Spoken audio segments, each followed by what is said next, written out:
అందరికీ దేవుని నామమున బాగున్నారా? ఈ రోజు దీని ఒక వాగ్దానం తప్పక మీ జీవితం నెరవేరాలని ప్రభుకి ప్రార్థన చేస్తున్నాను. మీరు ప్రార్థన చేయండి. యెహోవా మందిరమునకు వెళ్ళుదుమని జనులు నాతో అనినప్పుడు నేను సంతోషించితిని. కీర్తన గ్రంథం 122వ అధ్యాయం 1వ వచనం. ప్రేమైన బిడ్డలారా, దేవుడు ఈ ఉదయకాల సమయంలో నేరుగా నీతో మాట్లాడుతున్న మాట. ఈ మాటని దావీదు తన హృదయంలో తాను ఎంతో సంతోషపడుతూ చెప్పుకున్న మాట. ఏంటి ఆ మాట అంటే, దేవుని సన్నిధికి, దేవుని మందిరానికి వెళ్దామని జనులట దావీదుతో చెప్పినప్పుడు చాలా సంతోషం వేసిందట. ప్రేమైన బిడ్డలారా, ఒకసారి ఆలోచించండి. భక్తి కలిగిన దావీదు హృదయం ఏ రీతిగా ఉందో, ఈరోజు మీ హృదయం ఏ రీతిగా ఉందో ఒకసారి పరిశీలన చేసుకోండి. ఈరోజు దేవుని మందిరంకు వెళ్దాము అనగానే మీకు సంతోషం కలుగుతుందా? దేవుని మందిరానికి రండి అని చెప్పగానే మీకు ఆనందం కలుగుతుందా? ఈరోజు దేవుని మందిరానికి వెళ్ళాలి అనే ఆలోచన వచ్చినప్పుడు మీకు సంతోషం కలుగుతుందా? ఒకవేళ కలగట్లేదు అంటే దావీదు లాంటి మనసు మీకు లేదని అర్థం. దావీదు లాంటి స్తుతించే మనసు మీకు లేదని అర్థం. ఈరోజు ఒకసారి అర్థం చేసుకునండి. ప్రేమైన బిడ్డలారా, దేవుని యందు భయం భక్తి కలిగిన వాడు ఎప్పుడు దేవుని సన్నిధిలో ఉందామా, ఎప్పుడు ప్రభువు మందిరానికి వెళ్దామా, ఎప్పుడు ప్రభువుని స్తుతిద్దామా అని ఎంతో ఆశతో ఉంటారు. కానీ దేవుని ఒక వాక్యం చెప్తున్న మాట, ఇక్కడ దావీదైతే తనతో ప్రజలందరూ అనినప్పుడు ఆయనకి ఎంతో సంతోషం వేసిందట.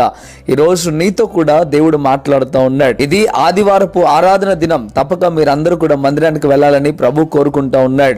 ఆయన ఆలయానికి రావాలని ఆయన కోరుకుంటా ఉన్నాడు. దయచేసి మీరందరూ కూడా ఆయన ఆలయంలో ప్రవేశించి ఏది అడిగినా దేవుడు నీకు దయచేస్తాడు.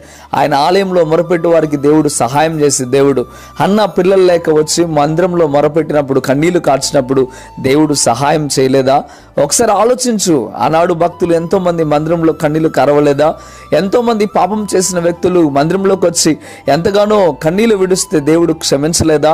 ఒకసారి నువ్వు కూడా ఆలోచించుకో. ప్రభు సన్నిధికి వచ్చి నువ్వు కన్నీళ్లు కార్చగలిగితే, ప్రభు సన్నిధికి వచ్చి నువ్వు ఆనందించగలిగితే దేవుడు తప్పక నిన్ను కూడా దీవిస్తాడు, నిన్ను కూడా ఆశీర్వదిస్తాడు, నీ పాపమును కూడా దేవుడు క్షమిస్తాడు. ప్రియమైన బిడ్డలారా, మందిరానికి రావాలనే ఆలోచన కలగాలి. అది సంతోషముతో దేవుని ఆలయానికి రావాలి.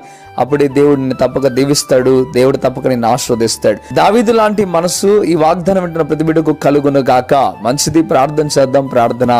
పరిశుద్ధుడా, గొప్ప దేవుడా, మీకు లెక్కలేని స్తోత్రం నైనా. ఈరోజు ఉదయకాల సమయంలో ఈ పునరుద్ధానపు దినమునందు ప్రభువా స్పష్టంగా నీ బిడ్డలతో మీరు మాట్లాడారు. అందుని బట్టి వందనాలు, స్తోత్రాలు అయ్యా. ఇది మొదలుకొని నైనా ఎప్పుడు నీ సన్నిధిలో ఆనందించే బిడ్డలుగా నీ బిడ్డలు ఉండుటకు సహాయము దయచండి. నీ మందిరానికి సంతోషంతో, ఆనందంతో ఈరోజు ప్రతి ఒక్కరు వారి వారి మందిరాలకు వెళ్ళుటకు సహాయము దయచండి.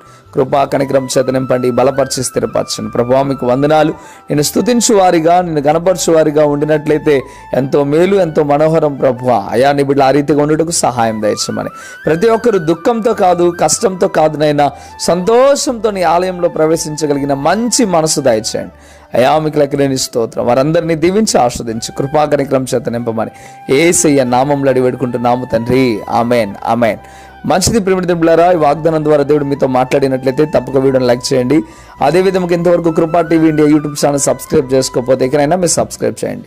ఈ వాగ్దానాన్ని అనేకులకు మీరు షేర్ చేయడం ద్వారా సువార్త ప్రకటించిన వారు అవుతారు, అనేకులను బలపరిచిన వారు అవుతారు. మంచిది. మీ అందరికీ వందనాలు. God bless you.